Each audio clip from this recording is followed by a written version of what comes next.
Good.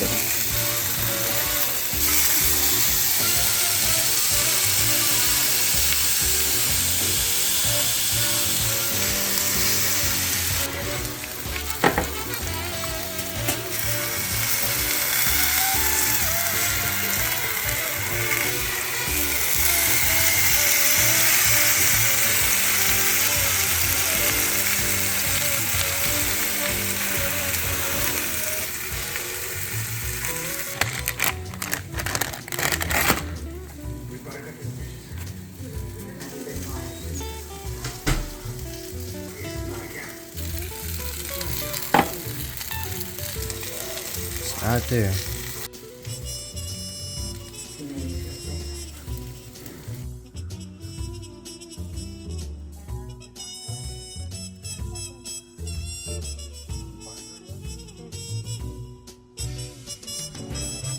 Alright.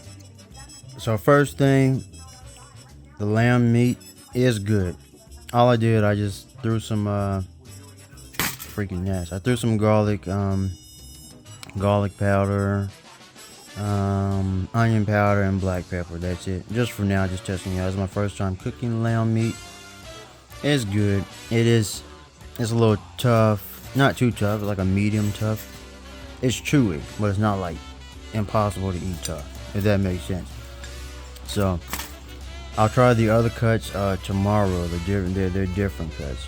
Looks like it has more fat in those, but yeah. And again, from what I'm learning with lamb meat, it depends on what parts of the lamb are cut. Makes a complete difference. So I've already found that out at the restaurants. It's good. Now for this, let me get a test. So this is for that ramen seasoning that I purchased. That's supposed to be low sodium. Let me see.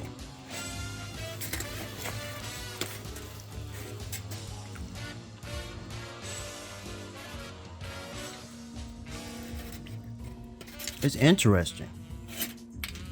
Oh, like the reviews said, there's a little spice to it. It's like a spicy black pepper spice. It's nothing like super hot, because I don't even like spicy food, but this is good enough.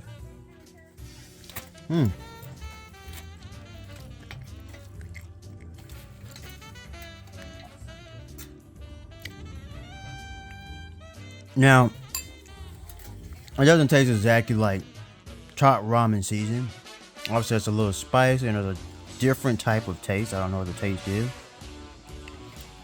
but it's different. And if you want, you could add your salt to it. But you know, I have to eat low sodium diet, so if you like low sodium ramen seasoning, the Simply Asia is pretty good. And then again, you know, you add a tiny bit of salt if you want or whatever. And I didn't add any soy sauce, so that's another thing. You can add soy sauce to the noodles. I don't add soy sauce. If you want to do that, go ahead. But I save soy sauce for the restaurants. It's not something that I want to eat regularly. So, but yeah, it's pretty good for what it is. I mean, I'll give it like 5 or 6 out of 10 on the seasoning compared to like the top ramen seasonings. You know, here's what it is. It's not the most amazing, but it wasn't terrible either. I think, yeah, if you add a little bit of salt, this would actually taste better. That's the thing about top ramen and the seasoning is just the sodium so freaking high, right? So anyway, let me eat. I'm watching a revival right now. I'm missing it, but I'll watch the second time around. So that's all I have for this lamb meat and first time using it. So first time cooking lamb meat. I use the grills I haven't used in a long time, like it's been months. It was last year. I stopped using them because the chicken honestly sticks too much. That's what I noticed. The lamb meat was very good at cooking on the grill, and it didn't stick at all, and it's just juicy. The chicken though took longer, and of course it got dried up a little bit more, and it sticks all over the grill, and it makes the grill tough to clean. But yeah, first time cooking lamb meat, first time using that seasoning. It's a little bit of spicy. It is what it is. I can deal with it. I'm gonna put some of my chicken in here too. That's all I have. Check out my Demon Slayer videos. Thanks for watching.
So I don't know if this is normal, but even before I cooked it, it smells like spoiled. Like when I get near it, I want to throw up. Let me know if that's normal for lamb meat, but I don't trust it. I cooked it. I warned them about eating it, but I can't do it, man. So even before I cooked it, smelled weird. I got this from HEB. Today's August 1st, but the expiration date says up till August 3rd. But I still don't trust it. Other than that, my chicken is juicy and good. So I don't know. Let me know if that's a normal smell for lamb meat.